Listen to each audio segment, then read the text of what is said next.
atendido a senhora em todos os cargos que a senhora pediu para mim, por ofício assinado aqui. Tá? Então a senhora não negue isso aí. Sudeco, IFAM, IBAMA, a senhora gosta de cargos, deitar e rolar. Como a senhora não conseguiu, a senhora basicamente virou uma inimiga nossa. Tá? Mas tudo bem, é a política. E mais ainda, a senhora fez campanha, tenho vários vídeos, em Mato Grosso do Sul, humildemente, panfletando os carros. Sou a candidata do candidato Jair Bolsonaro, vote em mim. Sou leal a eles. Já tive contato com ele, comungamos também a proposta. Eu nunca fiz contato com a senhora, só usurpou do meu nome para se candidatar e chegar ao Senado por Mato Grosso do Sul.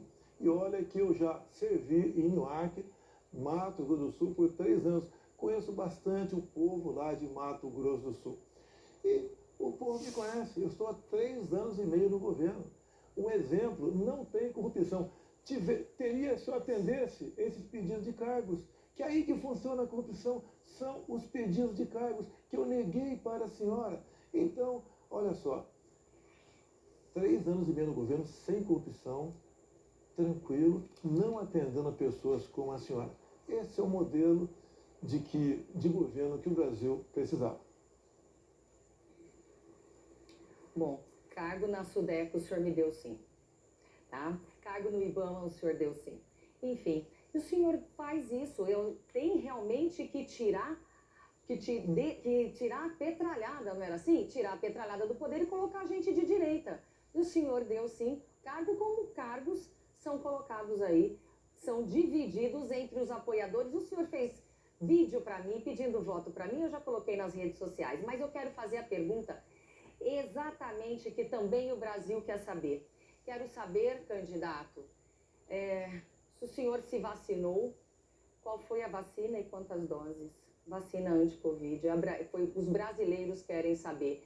E essa questão da corrupção está nas mãos da polícia. Eu não sou polícia, quem está cuidando disso, por enquanto, né? Porque quando eu for presidente da República, nós vamos lançar a operação para pescar peixe grande. Tempo, candidato. É a tréplica do candidato Bolsonaro. A vacina. Eu comprei 500 milhões de doses de vacina. Não foi a senhora que comprou. Vacinou-se quem quis. A senhora sabe o que é liberdade? Quem não quiser tomar vacina, que não tome. Eu não fechei nenhuma casa de comércio. Eu não obriguei ninguém a ficar em casa para morrer de fome.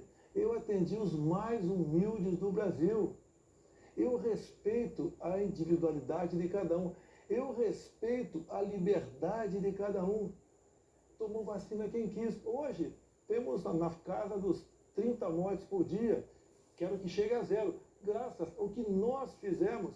E a tua CPI da Covid foi uma CPI para atender interesse de Omar Aziz, que queria aprovar uma emenda para que ele pudesse comprar, ou melhor, que prefeitos e governadores pudessem comprar vacina em qualquer lugar do mundo, sem certificação da Anvisa e sem licitação. E os seus cargos, alguns foram atendidos, mas foram tirados, porque viram que não eram pessoas adequadas, pessimamente indicadas por Vossa Senhoria. Então a senhora gosta de cargo, de se dar bem. E virou inimiga porque alguns cargos, todos os cargos foram tirados, verdade, todos, sem exceção. Ficou sem nada, tá? Chupando o dedo lá em Mato Grosso do Sul. E olha só, hein, andei por lá, ninguém fala o seu nome para a Presidência da República. Você está fazendo um papel de laranja para alguém, com toda certeza aqui como candidato. Tempo, candidatos. Candidata, a senhora está pedindo direito de resposta, nós vamos analisar o seu pedido. Eu peço que, por favor, retomem seus assentos. Eu queria só fazer uma observação. Esse é um bloco de tema determinado por sorteio. Então, quando a pergunta não é sobre o tema sorteado, o público em casa percebe, né? Isso fica muito claro.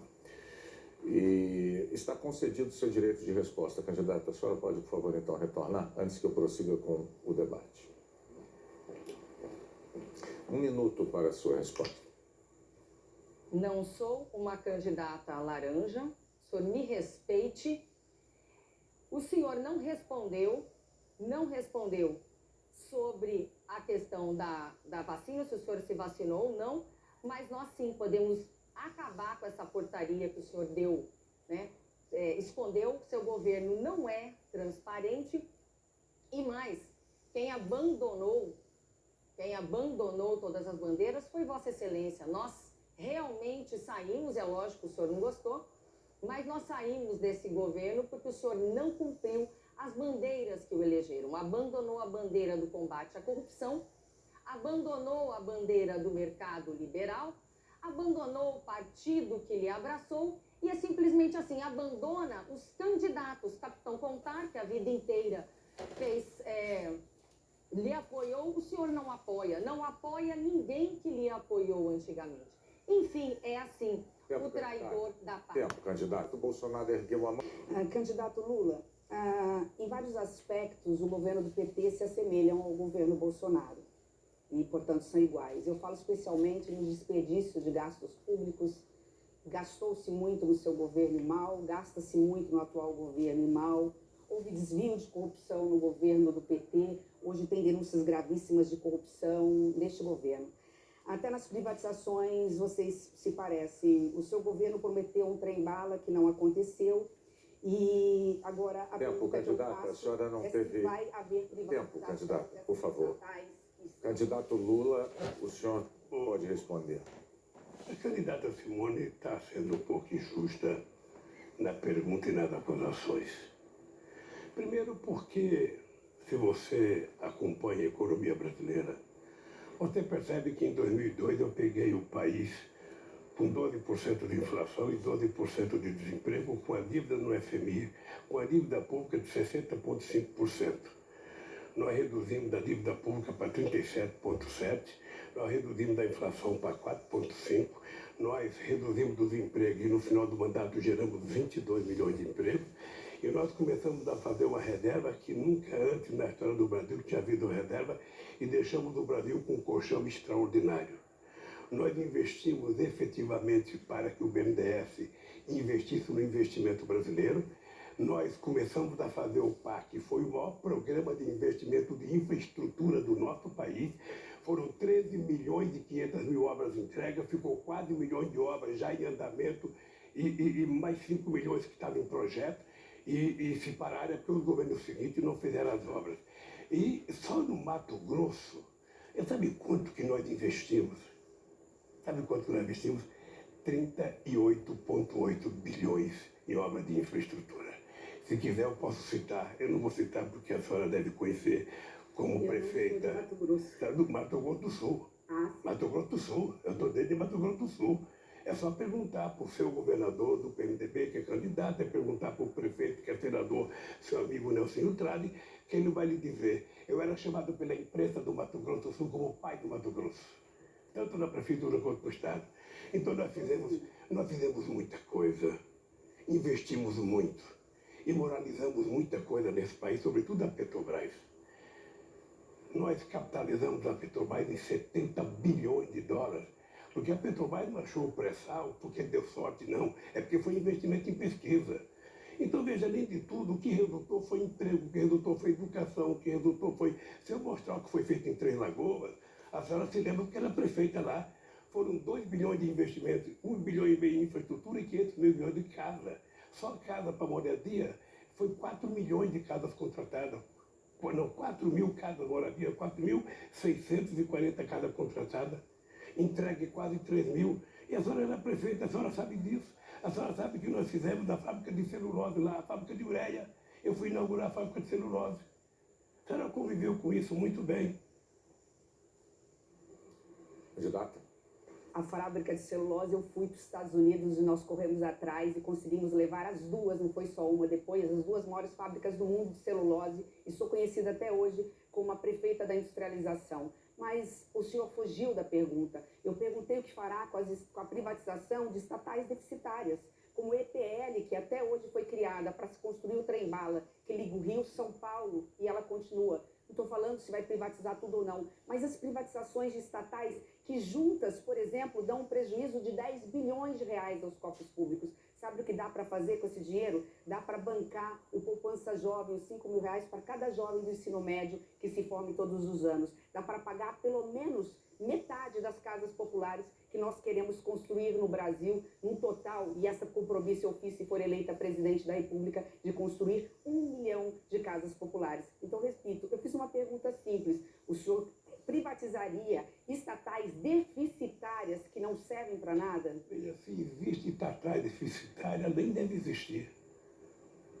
fortalecer o BNDES, fortalecer o Banco do Brasil, fortalecer a Caixa Econômica Federal, ou fortalecer o BNB, vão fortalecer o BASA, que são as coisas que funcionam nesse país. Se tiver uma estatal que não presta para nada, acabou.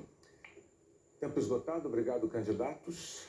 Eu lembro aqui que durante o direito de resposta da candidata Soraya Tronic, o candidato Jair Bolsonaro pediu também o direito de resposta, foi concedido, candidato. O senhor, por favor, se aproxime do microfone. O senhor tem 1 minuto para se manifestar nesse direito de resposta. Deixa eu aproveitar aqui para responder a senhora candidata. Eu quero fazer um apelo a todos os eleitores de Mato Grosso do Sul. Não é uma resposta, é uma constatação. Eu não tinha tomado partido no tocante às eleições para governador de estado. A partir desse momento, da forma como a senhora candidata se dirigiu à minha pessoa, eu quero apelar a todos de Mato Grosso do Sul. Votem no capitão Contar para governador. É a melhor opção. É a melhor opção para esse estado. Então a resposta que a gente pode dar a uma pessoa que não tem qualquer gratidão, que se elegeu em cima do trabalho que eu fiz, é a gente eleger agora um governador do estado de Mato Grosso do Sul perfeitamente alinhado com o agronegócio, com as pautas conservadoras, com a ética e a moralidade. Para governador Mato Grosso do Sul, eu peço a você, capitão Contar. Candidato Bolsonaro, o seu tempo está esgotado. Nós vimos que a candidata Simone pediu direito de resposta. Nós vamos analisar o seu pedido. Candidato, o senhor poderia ter permanecido, porque o próximo a perguntar é o senhor. Eu vou selecionar aqui, eu vou sortear o tema da sua pergunta. É sobre política cultural. O senhor escolha, então, por favor, a quem vai dirigir a sua pergunta. Quem está sobrando, por favor? Nós temos Ciro Gomes, Felipe Dávila, Padre Kelman, Simone Tebet e Soraya Tronic. Eu chamo o senhor Padre Kelman. Padre Kelman. A pergunta em 30 segundos, por favor. Padre, você deve se lembrar que no passado, grandes artistas apoiavam o presidente de plantão. Quando eu cheguei, eu botei um ponto final nisso. Porque só na Lei Rouanet, cada artista podia pegar, por ano, até 10 milhões de reais. Artista importante, obviamente. Eu botei um ponto final nisso. Atualmente, cada artista, início de carreira, pode pegar no máximo 500 mil reais e com um critério. Essa é a maneira correta de tratar a cultura brasileira? Presidente, eu fico impressionado como em outros governos a cultura brasileira foi desprezada, ainda se usando o dinheiro da Lei Rouanet, mas a cultura foi banalizada. Havia peças teatrais de pessoas peladas, desculpe esse tipo de palavreado, pessoas sem roupas, uma atrás da outra, com o dedo, né? A gente sabe aonde, e chamando isso de cultura, sabe? Isso não é cultura. Usar o dinheiro público para promover um desrespeito ao próprio corpo humano, o corpo humano que é templo de Deus, o corpo humano que nós todos sabemos que deve ser valorizado e respeitado. Então, usar o dinheiro da Lei Rouanet para a imoralidade era o que nós víamos nos governos nesse governo anterior, no governo do PT. Vamos dar nomes aos bois, né? Então, é preciso investir na juventude para que o jovem adquira conhecimento necessário, invista-se como Dom Pedro II fazia, Dom Pedro II que investiu. Nós temos aqui Carlos Gomes, né? José Américo, tantos homens que foram patrocinados por aquele governo do passado, mas queriam que esses homens perpetuassem e levassem a cultura para frente, e não um retroceder da nossa cultura. A gente precisa investir melhor. No meu governo, se eu for eleito, eu lhe digo que nós temos que investir melhor, fazer da cultura um meio para que as pessoas, de fato, façam o Brasil lá fora ser valorizado, respeitado mais ainda, e não achincalhado como eu vi por conta desses atos imorais com o corpo humano. Sua O réplica. senhor tem razão. Isso que o senhor citou aqui é uma pequena parcela que acontecia e acontece ainda perdidamente pela cultura. Eu falei, isso não é cultura. Nós temos hoje as leis Paulo Gustavo e Aldir Blanc para atender o artista no início da sua carreira. Mas eu quero elogiar aqui o Mário Frias, meu ex-secretário de Cultura, que agora concorre ao cargo de deputado federal por São Paulo, porque ele moralizou a Lei Rouanet. Sabia, padre, que a Lei Rouanet dava por ano em torno de R$1,5 bilhão para esses meios artistas, muitos baianos e no centro aqui, perdidos no Rio, para exatamente fazer isso que você acabou de dizer aqui. Um desrespeito para com a família brasileira. Isso não é cultura, isso é depravação. A família era esculachada através desse artista que, repito, pegava até R$1,5 bilhão por ano. Parabéns, Mário Frias, boa sorte como candidato a deputado federal por São Paulo. Tempo agora para a tréplica do Pois é. padre Kelmo. Então, o que fazer? Investir naquele seu José, naquele seu Manuel, aquele tocador de viola que precisa ser reconhecido, que precisa gravar o seu CD, que precisa de apoio financeiro.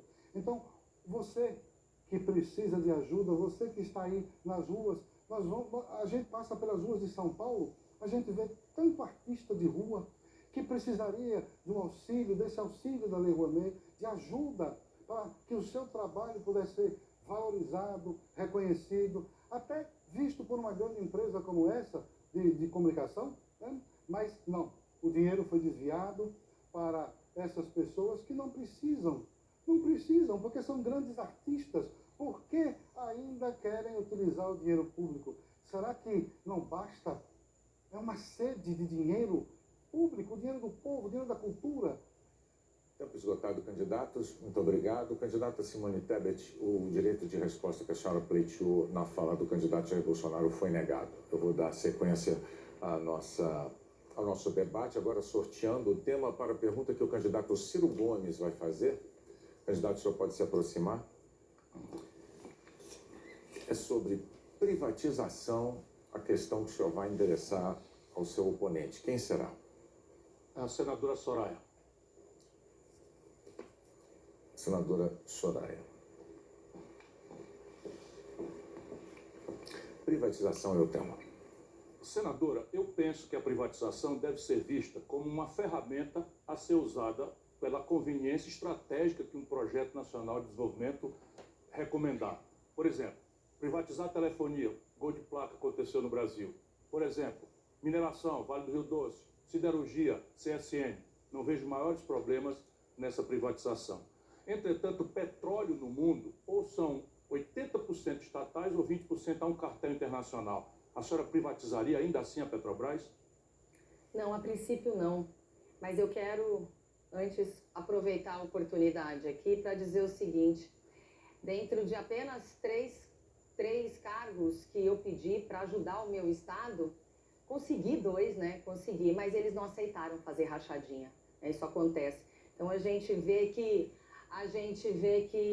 temos questões complicadas, né? E, Capitão Contar, você está me devendo essa, depois de muita pressão, como sempre é, né? Até para comprar vacina, para ter gratidão com o pessoal que apoia ele, tem que ser assim, ó.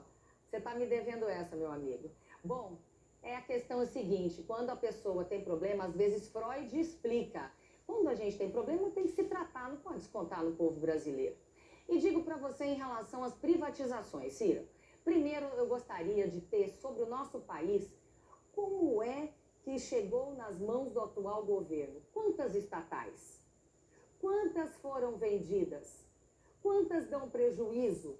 Quantas dão lucro? Quantas são cabide de emprego? Você tem esses números do governo? Você tem essa transparência?